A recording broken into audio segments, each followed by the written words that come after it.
Good day everyone, I am Joanna Marie Angkos and today I will be discussing about the three topics which is immigration streams, acculturation and assimilation, and the last one, areal expression of ethnicity.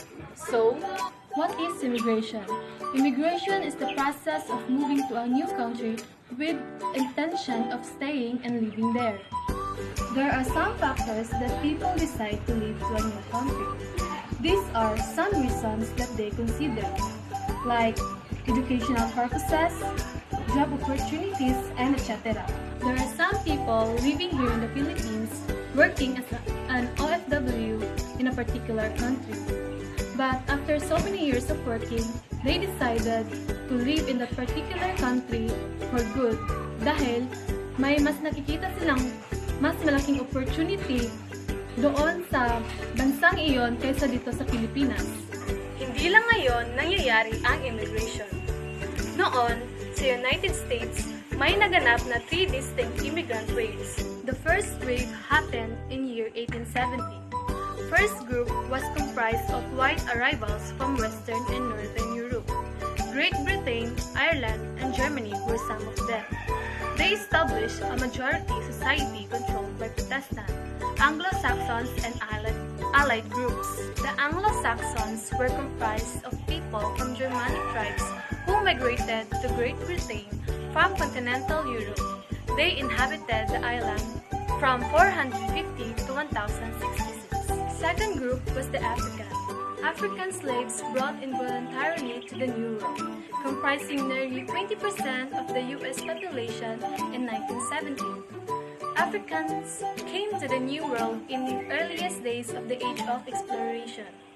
In the early 1500s, Africans trekked across the many lands in North, Central, and South America that were claimed by Spain, some coming in freedom and some in slavery, working as soldiers, interpreters, or servants. The second immigration wave, which happened in 1870 to 1921, Eastern and Southern Europeans and Canadians who comprised the majority of new arrivals by the end of 19th century.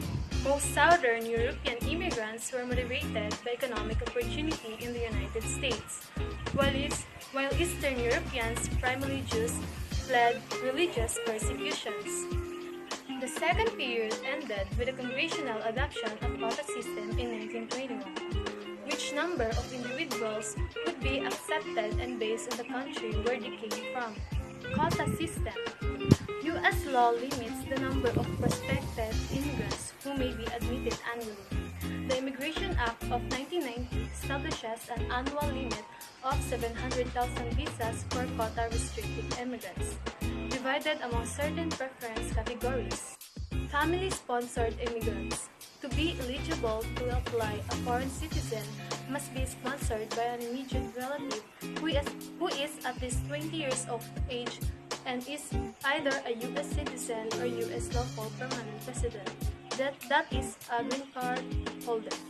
On a relative petition must have a financial support if you choose to sponsor your relative's immigration by filing a Form 130 petition for alien relative. You must agree to be the financial sponsor and file an affidavit of sponsor when the time comes for actual immigration. The second one is employment-based immigrants. Employment-based visas the process an immigrant is a foreign national who has been authorized to live and work permanently in the United States. Diversity immigrants. The diversity visa program provides a once-in-a-lifetime opportunity for individuals from countries with relatively lower levels of immigration to the United States to secure a green card and build a future in the U.S. This vital program, the Diversity Visa Program, provides a once-in-a-lifetime opportunity for individuals from countries with relatively lower levels of immigration to the United States to secure a green card and build a future in the U.S. This vital program diversifies our immigration systems and opens the door to educated, talented, hardworking people from around the world. Congress should protect and strengthen the diversity visa program as part of efforts to modernize and expand the U.S. immigration system. Among the classes of immigrants, there are exempted from this limit. These are the immediate relatives of U.S. citizens, including spouses, parents, and minor unmarried children. And certain people granted adjustment of status as refugees or asylees or under the cancellation of removal provisions. Canada experienced 3 immigration streams until 1970. Most came from France. Others came from overseas. Other pronounced ship arrivals patterns occurred during 20th century as the bulk of new immigrants came from continental Europe and Asia. These are the immigration account for the majority of Canada's population growth. Acculturation and assimilation. Acculturation is the transfer of values and customs from one group to another, while assimilation is the cultural absorption of a minority group into the main cultural body. Assimilation is one outcome of acculturation. It involves the complete adoption of the ways of the life of the new cultural group, resulting in the assimilated group losing nearly all of its original and native culture. Amalgamation theory.